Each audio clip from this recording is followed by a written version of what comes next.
around you. Well, because I'm not trying to be up. Whoa, what the f***? Get off of me. I'm around you. Alright, you want me to open it?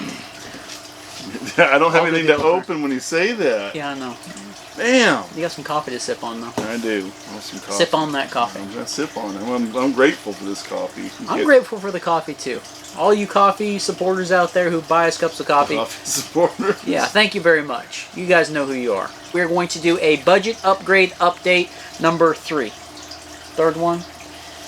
Yes. On all, don't do the camera thing. No, I can't look at you. I get in trouble for it. I'm not going to get yelled at. I might stab someone with a pen today if I get yelled at. Alright, so we are going to go over everything with the GT Aggressor Pro, what we've changed on it, and we're also going to do a little bit of teasers today. Before I get to the list... You think people will be distracted by this? Yeah, I think so. I think you're creeping them out. I'm creeping myself out. When I'm editing it, I might do a zoom in on you real slow. No, let us know in the comments if you're creeped out. Are you gonna get? Are you creeped out? Are you gonna get? Are you gonna give me any more crap if I look at you? All right, just be normal. Okay.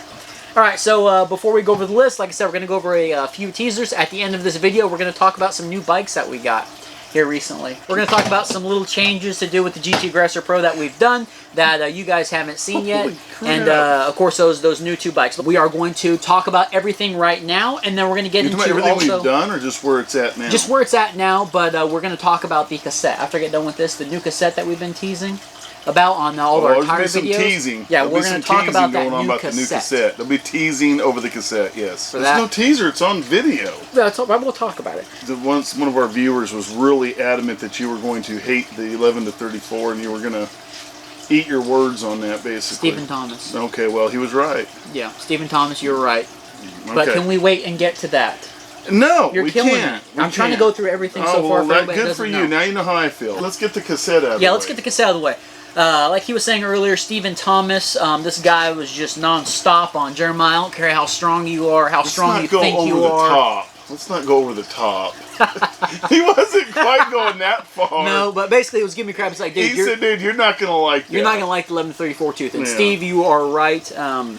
Don't like the 11 to 34 tooth, so we were kind of doing some research, and he surprised me again. So this new cassette that we have is a 11 to 42 tooth Siski cassette.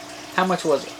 $32. $32. We will definitely be putting a link to that, and let me tell you, that cassette is a complete game changer. I do have the 32 tooth Decus oval chainring up front, and I thought that was going to be a nice combo, and it was a nice combo. But after he got that 11 to 42 tooth Siski Sunshine cassette, I think we just say Sunshine. Let's call it Sunshine. That whole cassette, oh my God, it's really nice. Really nice. Yeah, quit scratching that. Well, damn, the itch. All right, so let's talk about the drivetrain first of all. It has an IXF 1x10 drivetrain with a Shimano Dynasis 10-speed shifter up front. It has a 10-speed Shimano chain, a Shimano XT Shadow Dior Dynasis clutch derailleur. What was Dynasis? I don't know. It's just crazy.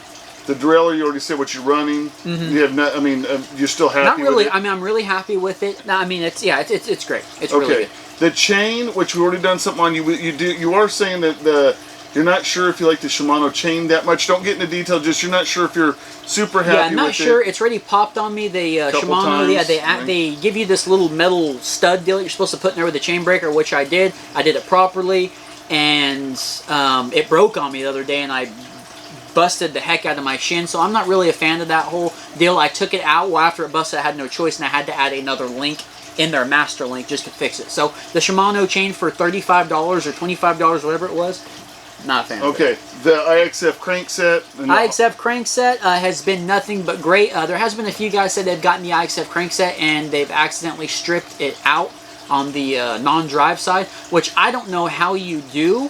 Or at least I was saying that until here recently. I didn't go through my crankset, and you really should, and I don't, but I'm going to start. Go through your bike every time before you ride it. Make sure everything is torqued properly from the front to the back. I didn't, and it resulted in one of my crank arms falling off into the woods while I was going down the trail, and that resulted in the IXF Crankset, one of the little caps that stays on the ends, like one of the little dust covers that holds up on the steel bearing. It got all smashed, and I'll show you guys some footage right now of that. Got all smashed and dirty, and luckily I had an extra hollow bottom bracket that I had ordered a while back, and I just replaced it just to be safe. and I'm gonna definitely have to clean the seal bearing one out. But other than that, IXF Crankset, that was on me, has been great. That's good enough. Dropper Post. KS. Yeah, that's enough of that damn. The KS eTen Dropper Post, you got to get one. Best thing, I think, since the forks, the new forks, when I had originally put the ZTZ Kashima forks on there. Somebody said, I don't know their name or else I'd give them a shout. They said, man, you're going to be using that KS eTen Dropper Post more than you will your shifter. And you are exactly right. I use that thing so freaking much. Used it so much, he's broke 5 seats since he got it. 5 seats. Didn't break one. Didn't break one before he got it. Now that since he's had it, he's broke 5 seats. And it's 100mm travel in there. And that's really hard to find. Like I said, you guys can check out the description in that video. But real quick, the little knob on there, the, what do you call that? The knob to drop it down. The knob to drop it down, basically up on the bars. It stripped out on me. The little nut stripped out in the plastic, and I wasn't being harsh or nothing on it. And I didn't show you guys this, but I called KS and or emailed them, and they said, well, we're sorry that happened. Let's go ahead and we'll get you a new cable shipped, a new lever, that's what it is, a new lever shipped, and a new housing. All free of charge. KS, thank you very much. You guys definitely hooked me up. And if you guys look for a dropper post, please give them some business. They stood behind their stuff. Yeah, they stood behind their stuff. And the customer service was great. They stood behind their product a lot better than WTB did. Yeah, a lot better than WTB did. We won't go into that. Okay, the handlebars. These are the Jessica 760s you guys see in the video. I love them. I love them. Okay, there's nothing more to be said on that. Let me talk about the grips. The stem, we haven't got to the handlebar. The stem, I did have the Uno, as you guys all know, 70mm with a 35 rise on it. And I love these, and they worked particularly well with the 720s. And what I mean by working well with them, as soon as I changed to the 760 Jessicas, there was a whole bunch of like cracking and popping in the front. So I researched that, and people said, well, most of the time if your nuts and things are dirty, you gotta wash them. You have dirty nuts? Yeah, you got dirty nuts, they're gonna be making noises. And I was like, well, I took them all out, I replaced them all, I greased them up, and it was still noisy. So the only thing I thought after that was, well, it must be a problem to do with the geometry. I'm putting too much pressure somewhere, because I did widen them up. So what I ended up doing was I got a zoom downhill is what it's called, a downhill 50mm long 10 degree rise, and nice and quiet now. Okay. Put the zoom on there, and that's all topped off with that beautiful top cap, Wolftick Videos top cap from David Juarez. Thank you very much. Okay, the grips. These grips right here, they suck. They have this weird... They've gone into suck mode. Yeah, at first they were all good and everything, but I mean, after a period of time... that's not the top cabins. No, these are the Supercast. Part I don't like is it's very humid here in Arkansas, and for some reason, I had him touch them the other day after they were on my bike for the last time. It felt like somebody poured a bucket of water on here. And yes, I wear gloves and my hands were wet, but dude, these things right here will not dry whenever you're riding on them, and they are just so freaking thick. It feels like you're a couple of inches gripping onto a bar, and your forearms will actually get worn out. I had to take the Race Face half Nelsons off the Bilotti and put them on the GT Aggressor Pro. Way better. When I go out from grips from here on out, I'm going to get the thin ones because these thick ones are terrible. Talk about the headset. Oh, Lord, the damn I love this headset. It's a sealed headset. Remember, yeah, you talk about it all the time. The GT Aggressor Pro is just regular ball bearings, the stock one. This one here is sealed bearings, and it's just so much smoother whenever I turn and everything now. I want to do a video on it, but he doesn't want me to. No, you did a video. I won't let you put it out. I shot a video on it. He won't let me put it out because he does not think it will be that popular. Okay, look, here. I don't like to put out a video. At this point, with this many subscribers, if we can't have at least 1,000 views in 2 days, then it ain't worth putting out. Yeah. And I think that one's going to suffer. Headset video, I made my own tools to set my headset. So I want you guys to do this. Tell me if that video will get more than 1,000 views, or if you guys can help and share it. It might be a shorter video, but tell this guy that we can do a video like that. That's a how-to on a headset, Wolftick style, doing it your own way. 35mm headset. If you guys want to see that video, please put in the comments that it will get over 1,000. And in the comments, tell this guy that no one wants to watch a boring video of him putting a headset on. So now the brakes, the MT420 brakes. Yep, and those are matched up with the BL401 and brake we had MT200s on there previously, which were nothing wrong with. They were good. Brakes. Yeah, nothing wrong. They were very good. One thing I did notice though with the 420s versus the MT200s, MT200s I couldn't do a stoppie on, and I got a strong stoppie. You sure it wasn't? The MT420s I can. No, you have a strong go over your handlebar game. Dude, the back tires go way up. You're supposed to not go all the way over to be a good game. We can throw the Clark rotors in there. I do both front and back, and if you guys notice on Wolf The Tank 180s videos, instead of the 160s. everybody's like, man, you should run this tire and that tire, run a bigger up front, lower in the back. I do not do that kind of stuff. I want to keep things all equal, because it would drive me nuts if I got a big one up front and a little bitty one in the back, and then a yellow Maxxis in the back and a white tire up front. I don't do that. I'm a very balanced person. I got to have everything right. Person. Yeah. The LUTU 120mm, $144 with rebound air forks. Yeah, everyone asks how them LUTU's treating you. Yeah, everybody, how the LUTU's treating you? How are they doing? How are they doing? The LUTU forks are one of the toughest forks, budget forks that we've tried on this channel. I had the ZTZs that were my first air fork, no rebound. They're still going strong, and I beat the crap out of those forks. The LUTUs, you guys have seen me getting a bunch of crazy air. You've seen those in action going down the Black Diamond Trail. Several times. Several times. All over Arkansas, they have been great. Hit rock gardens going full speed. Yeah, I mean, they have done a really good job. You've landed some really big air wrong and landed hard on the fork. Yeah. You've done everything to them.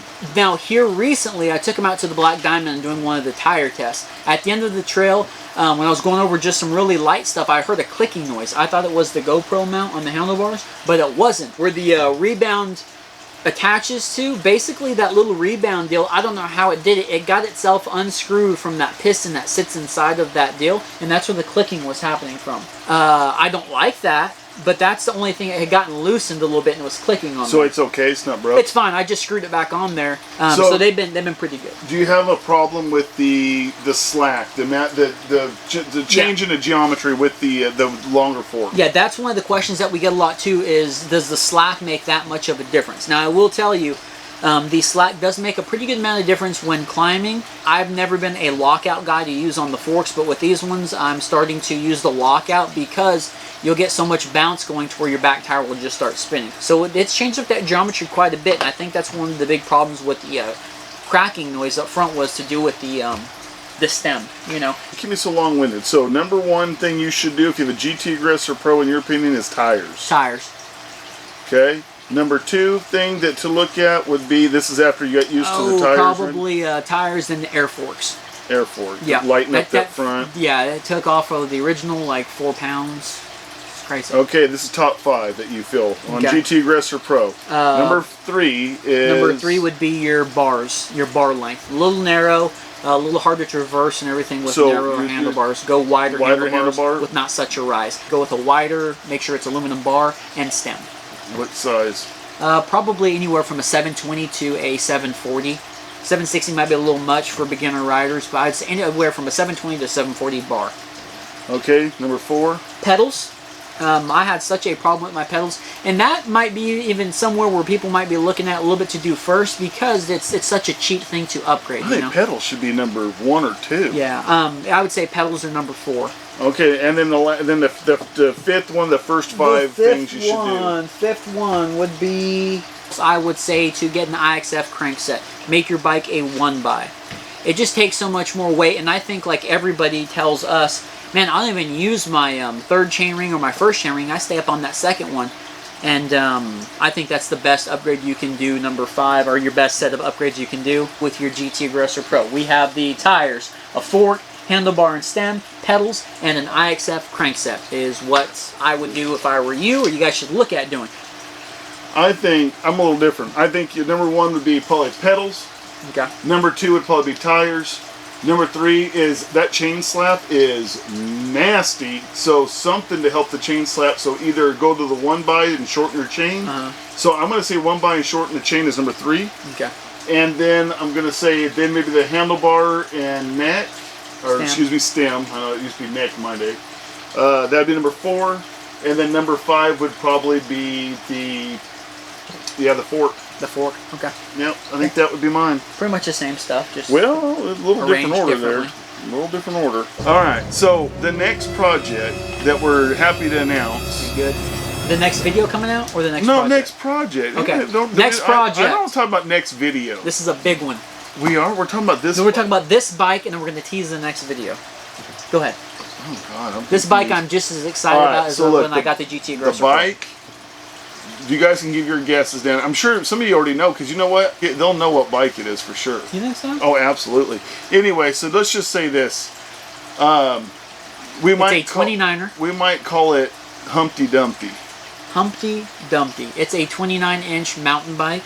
It's got 29-inch wheels. Everyone says, well, it's not a 29-inch frame. Well, no, but that's how they talk about it, because it's a Walmart budget special. It's a Walmart budget special. Let me tell you something, guys. This bike will be the bike to start putting upgrades, budget upgrades like the GT Aggressor Pro. I think. You haven't been on it yet. I haven't been on it yet. It's killing me. This bike is going to be another budget build that I'm just as excited about like the GT Aggressor Pro. Other bikes are great. I love those. But this thing, I don't want to just do a stage 1 or stage 2. I want to go all the freaking way with it. It's that cool of a bike. Make sure you guys Project Humpty Dumpty. Project Humpty Dumpty. But the video coming out this Friday, or at least I hope so, is a bike budget tool essentials. What you guys need to carry on the trails.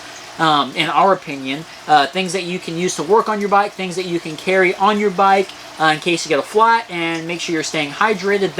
And we got some safety stuff. So Burris Heat and Air donated, just like they did the mountain bike stand, our budget mountain bike stand. If you guys haven't seen that video and you're looking for a cheap mountain bike stand, check it out. Burris Heat and Air furnished that. But also they have hooked us up with some safety gear. Some really good safety gear. I haven't opened that box yet because it's going to be all at one. Anyway, so that's going to be a pretty cool session. So make sure you guys tune in and watch it on Friday, please. It's going to be some really good stuff. We're going to do a separate video for all the tires that we just reviewed.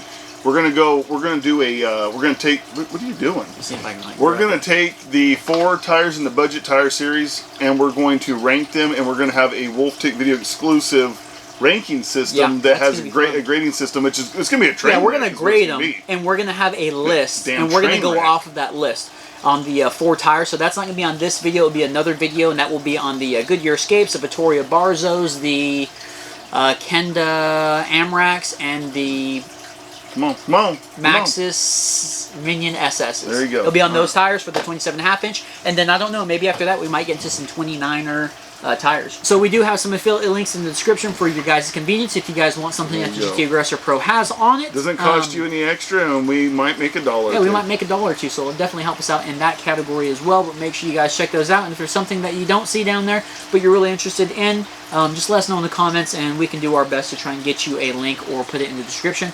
And also in that description is a buy us a cup of coffee link. So if you guys want to buy us some more coffee and support the channel, support the cause, please do. You know, hit that link as well. But guys, that's been a Wolf Tick video, and make sure you guys stay on the lookout for that video coming out Friday and our new bike build that we have coming up.